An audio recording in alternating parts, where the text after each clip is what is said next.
Hi అండి, అందరికీ నమస్కారం. ఈరోజు మనం తెలుసుకోబోయే కథ పేరు మలిపొద్దు. ఈ కథని రచించిన వారు మా ఊరు విజయలక్ష్మి గారు. ఇక కథలోకి వెళ్దామా? కథలోకి వెళ్ళబోయే ముందు మీరు కనుక ఈ ఛానల్ని ఫస్ట్ టైం చూసినట్లయితే లైక్ చేయండి, షేర్ చేయండి, కామెంట్ చేయండి, ఇంకా సబ్స్క్రైబ్ కూడా చేసుకోండి. ఇక కథలోకి వెళ్దామా? మలిపొద్దు గేటుకి ఒక పక్కగా గోడకి అందంగా అమరిన గుండ్రటి అక్షరాలు, విశాలమైన ఆవరణలు, ఎత్తుగా పెరిగిన నీలగిరి చెట్లు, మామిడి చెట్లు, మధ్యలో గుబురుగా ఒక క్రమ పద్ధతిలో పెంచిన రకరకాల క్రోటాన్స్ మొక్కలు, వాటి మధ్య ఏపుగా ఎదిగిన మొక్కలకు విరిసి చిరుగాలికి తలలూపుతూ ఊసులాడుకుంటున్న ముద్దబంతి పువ్వులు, వాటి వెనక నుంచి ఒక ఫెన్సింగ్ లాగా బోగన్విల్లా చెట్లు, అప్పుడప్పుడే చల్లబడుతున్న వాతావరణం, చల్లటి పిల్లగాలులతో, పక్షులు కువకువలతో ఆహ్లాదకరంగా ఉంది. ఆ ఆహ్లాదకర వాతావరణంలో వాకింగ్ చేస్తూ కొందరు, చెట్ల కింద ఉన్న సిమెంట్ బెంచీల మీద కూర్చుని మరికొందరు వృద్ధులు సేద తీరుతూ ఉన్నారు. ఇద్దరు ముగ్గురు చొప్పున ఒక దగ్గర కూర్చొని ఊసులాడుకుంటున్నారు. అలా తన మలిపొద్దు నేస్తాలతో ముచ్చట్లాడుతోంది వర్ధనమ్మ. 90 ఏళ్ల వయసులో కూడా తన పనులు తాను చేసుకోవడమే కాదు, చాలా చలాకీగా ఉంటుందావిడ. కనబడిన వారందరినీ పిలిచి మరీ పలకరిస్తోంది. వాళ్ళు కూడా ఆమెను అత్త, అమ్మ, వదిన అంటూ వరసలు కలిపి పిలుస్తూ ఆత్మీయత కురిపిస్తారు. ఆవిడ చలాకీతనాన్ని చూసిన వారు ఆవిడ వయసు చెప్తే మాత్రం అస్సలు నమ్మరు.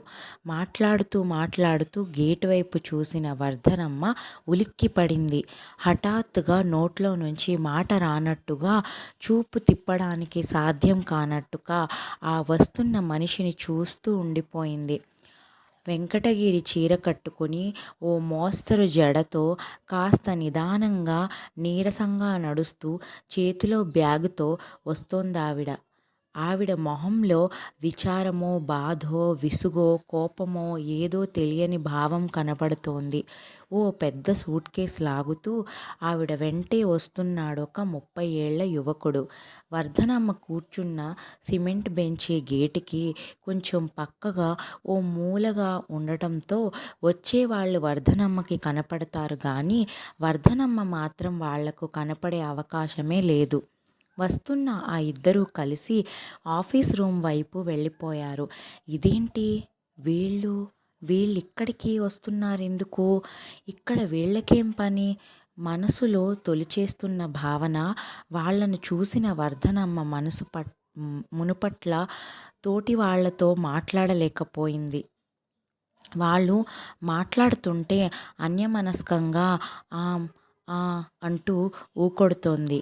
ఓ అరగంట ఆఫీస్ రూంలో మాట్లాడిన తర్వాత యువకుడు ఒక్కడే వెళ్ళిపోవడం చూసింది. అతనితో వచ్చిన స్త్రీ లోపలే ఉండిపోయింది. అంటే అంటే అంటే ఆమె ఇక్కడే ఉంటుందా? అదేంటి? ఎందుకలా? ఆమె ఇక్కడెందుకు ఉంటుంది?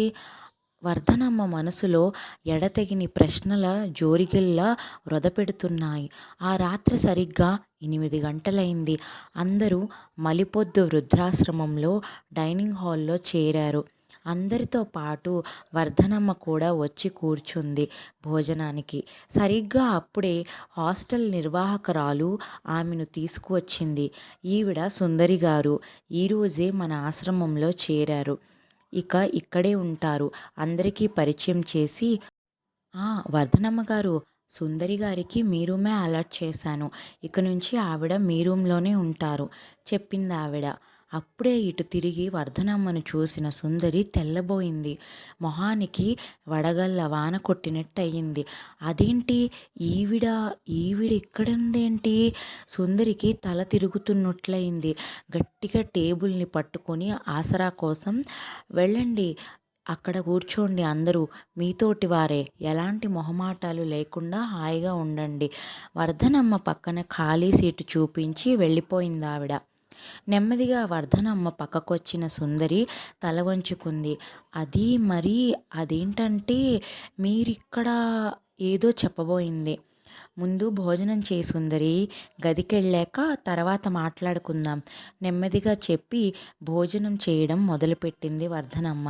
ఒక్కసారి ఆమెని దీర్ఘంగా చూసి తను భోజనం చేయడంలో పడింది సుందరి. ఇద్దరూ భోజనం చేసి గదిలోకొచ్చారు.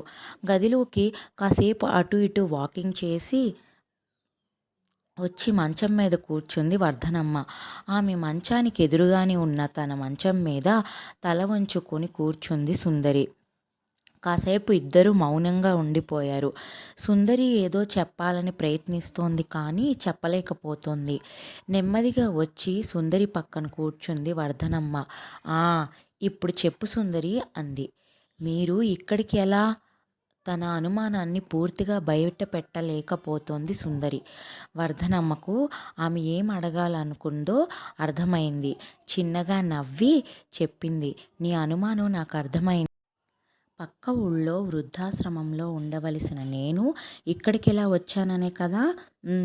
ఆ ఆశ్రమం వారు ఆ స్థలాన్ని లీజు తీసుకున్న సమయం అయిపోయిందట. అది ఖాళీ చేయాల్సి వచ్చింది. ఇక్కడ ఎవరో దాతల సహాయంతో ఈ స్థలం తీసుకుని గదులు కట్టారు. పైగా ఇక్కడైతే ఆశ్రమం నడవడానికి అనుకూలంగా ఉంటుందని ఇక్కడికి మార్చారు. అందుకే ఇక్కడున్నామందరం. ఇక్కడకు చేరాం. అది సరే, నీ విషయం ఏంటి?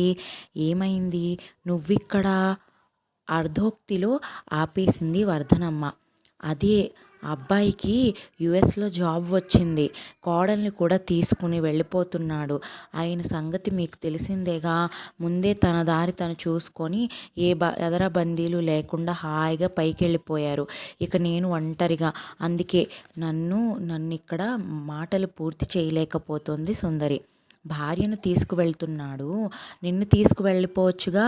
ఈ మాటలు వర్ధనమ్మ బయటకు అనలేదు, మనసులో అనుకుంది. బయటకు మాత్రం ఓ అవునా అంది. ఆవిడ మనసులో మాట గ్రహించినట్టుగా చెప్పింది సుందరి. అబ్బాయి తనతో పాటు పనిచేస్తున్న అమ్మాయిని ప్రేమించి పెళ్లి చేసుకున్నాడు. ఆ అమ్మాయికి యుఎస్ వెళ్ళాలని చాలా కోరికట. అందుకే పెళ్ళికి ముందే ఇద్దరూ మాట్లాడుకుని ఆ అమ్మాయి తనతో పాటు నా కొడుకు కూడా అక్కడ ఉద్యోగం కోసం ప్రయత్నాలు మొదలుపెట్టారు. ఈలోగా వివాహం అవ్వడం, ఉద్యోగం రావడం కూడా జరిగింది. వెంటనే నన్ను తీసుకువెళ్ళడానికి కుదరదట. తీసుకువెళ్ళినా పూర్తిగా అక్కడ ఉండడానికి వీల్లేదట. పైగా అక్కడ మనలాగా ఉండదట. మీరు అక్కడ అస్సలు ఉండలేరత్తయ్య అంది కోడలు. పోనీ నా కాళ్ళు చేతులు బాగానే ఆడుతున్నాయి కదా, సొంతింట్లోనే ఒక్కదాన్నే ఉండగలను, భయం లేదని చెప్పాను. కానీ ఈ వయసులో ఎప్పుడెలా ఉంటుందో చెప్పలేము. ఒక్కదానివే ఉండడం అంత మంచిది కాదు. వృద్ధాశ్రమంలో అయితే నీ వయసు వాళ్ళే చాలామంది ఉంటారు. నీ తోటివారి మధ్యలో అయితే నీకు కాస్త ప్రశాంతంగా హాయిగా ఉంటుంది అన్నారు కొడుకు కోడలు. ఎవరూ లేకుండా ఖాళీగా ఉంచితే పాడైపోతుందని, అది కాక మంచి రేటు వస్తుందని ఇల్లు అమ్మేశారు. అందుకే నన్నిక్కడ చేర్పించారు వివరంగా చెప్పింది సుందరి. వింటున్న వర్ధనమ్మ భారంగా నిట్టూర్చింది. ఆవిడకు 10 ఏళ్ల క్రితం నాటి తన ఇంటి భాగోతం గుర్తొచ్చింది. ఒక్కసారిగా గతంలోకి వెళ్ళిపోయింది ఆవిడ. అదే సమయంలో సుందరి కూడా ఆలోచనల్లో జారిపోయింది. ఇద్దరి ఆలోచనలకు మూలం ఒక్కటే, కేంద్రం ఒక్కటే, నేపథ్యం ఒక్కటే, వేదిక ఒక్కటే. అందుకే ఇద్దరు ఆలోచనలు ఒక్క దగ్గరికే వెళ్ళి చేరాయి. గతం కళ్ళ ముందు తెరకట్టింది. వర్ధనమ్మకు రావడమే అత్తన్న అత్తిల్లన్న ఒక వ్యతిరేక భావంతో అడుగుపెట్టింది తన కోడలు. అది రోజురోజుకి పెరిగిందే తప్ప తరగలేదు. అవకాశం వచ్చినప్పుడల్లా తన అభిప్రాయాన్ని బయట పెట్టడానికి ఏమాత్రం వెనకాడలేదు. అత్తంటే ఒక శత్రువు, ఆ శత్రువుని వీలైనంత దూరం పెట్టడమే తన కర్తవ్యం అన్నట్లుగా ప్రవర్తించింది. అది తన దురదృష్టమో లేక ప్రవర్తన లోపమో అప్పుడు అర్థం కాలేదు తనకి. కానీ చివరికి తన ఉనికినే సహించలేనంత స్థితికి చేరుకుంది కోడలు. ఆయన అర్థం కాకపోవడానికి ఏముంది? నిజానికి తన కోడలి నడతకు తన నడవడిక అగ్నికి ఆర్జ్యం తోడైనట్టయింది. కొడుకుని తన నుంచి ఎక్కడ ఎగరేసుకుపోతుందో అన్న అభద్రతా భావంతో కూడిన మూర్ఖత్వం తనది. కొడుకును తన చేయి జారిపోకుండా చూసుకునే ప్రయత్నంలో కోడలిని వీలైనంత అదుపాజ్ఞల్లో ఉంచాలన్న దుర్బుద్ధితో కోడలు ఏం చేసినా తప్పు పట్టడమే కాదు, ఆమెను ఎట్టి పరిస్థితుల్లోనూ నోరెత్తకుండా చేయాలన్న కుతంత్రంతో ఆడపిల్లను ఓ పద్ధతి పాడు లేకుండా పెంచారని, పెంపకం సరిగ్గా లేకపోతే ఇలాగే తయారవుతారని కోడలి తల్లిదండ్రులను కూడా దూషించేది. అక్కడితో ఆగినా బావుండేది. కొడుకుతో మరీ సన్నిహితంగా ఉంటే ఎక్కడ కొడుకుని కొంగును కట్టేసుకుంటుందో అని వాళ్ళిద్దరినీ సాధ్యమైనంత దూరంగా ఉంచడానికి ప్రయత్నించింది. ఎక్కడ దగ్గరైపోతారో అని కావలా కాసేది. ఇలా తన చేతులారా తానే కొడుకుకి తనకు మధ్య దూరం పెంచుకోవడం కాదు, పూడ్చలేని అగాధం ఏర్పరచుకుంది. అది ఎంతవరకు వెళ్ళిందంటే చివరకు తన ముఖం చూడడానికి అసహ్యించుకునే స్థితికొచ్చేసింది కోడలు. ఫలితం తను ఇక్కడికి చేరుకోవడం. తన చేతి మీద మరో చేతి స్పర్శ చల్లగా తగలడంతో ఉలిక్కిపడి ఆలోచనలోంచి బయటపడి ఈ లోకంలోకొచ్చింది వర్ధనమ్మ. తన 2 చేతుల్ని ఆమె 2 చేతుల్లోకి తీసుకుని తన వైపే ఆర్తిగా చూస్తోంది సుందరి. ఆమె కళ్ళల్లో కూడా నీళ్లు నిశ్శబ్దంగా బుగ్గల మీద నుంచి జారిపోతున్నాయి. అరే, ఏమైంది సుందరి? ఎందుకేడుస్తున్నావ్? ఆమె కళ్ళలో నీళ్లు చూసి కంగారుగా అడిగింది వర్ధనమ్మ. నేను చేసిన పాపం నన్నెలా వెంటాడిందో చూశారా? రుద్ధమైన కంఠంతో అంది సుందరి. ఆమె 2 కళ్ళలో నుంచి గంగా యమునల్లా నీటిధారలు ప్రవహిస్తూనే ఉన్నాయి. ఊరుకో, ఏం చేస్తాం, పరిస్థితులు అలా వచ్చాయి. అయినా అందులో నీ ఒక్కదాని తప్పే లేదుగా. నువ్వొక్కదానివే చేసిందేముంది? ఇంకేం చెప్పాలో అర్థం కాలేదు వర్ధనమ్మకు. లేదు, ఒకప్పుడు నేను మీకు చేసిన అన్యాయమే ఇప్పుడు నాకిలా ఎదురైంది. అందుకే అంటారు బుద్ధి కర్మానుసారిణి అని. నా బుద్ధి సరిగా లేకే నాకీ పరిస్థితి వచ్చింది. సుందరి, ఎందుకలా బాధపడతావ్? తప్పంతా నీదేనా? నా పాత్రేం లేదా? నేనేమైనా తక్కువ తిన్నానా? వయసులో చిన్నదానివి. నీకు చెప్పాల్సిన వయసులో ఉన్న నేను మాత్రం వరగపెట్టిందేంటి? ఇద్దరమే. సర్లే, జరగాల్సిందేదో జరిగిపోయింది. ఇప్పుడు ఎన్ననుకుని ఏం లాభం? పోనీలే, చేసిన తప్పులకి పొరపాట్లకి మొత్తానికి ఇద్దరం ఒక దగ్గరికే చేరాం కదా. దీర్ఘంగా నిట్టూర్చింది వర్ధనమ్మ.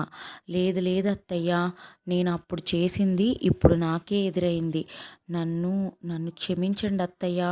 ఇక ఆగలేనట్టు సంకోచాలు భేషజాలని వదిలిపెట్టి మనస్ఫూర్తిగా వర్ధనమ్మ చేతులు పట్టుకుని ఏడవడం మొదలుపెట్టింది సుందరి. ఎంత విచిత్రం! ఒకప్పుడు తనను వృద్ధాశ్రమానికి సాగనంపిన తన కోడలు సుందరి కూడా తన దారిలోనే ఇక్కడికి రావడం ఎంత ఆశ్చర్యం! చరిత్ర పునరావృతం కావడం అంటే ఇదేనన్నమాట. కోడలు సుందరిని చూసి నిర్లిప్తంగా అనుకుంది అత్త వర్ధనమ్మ.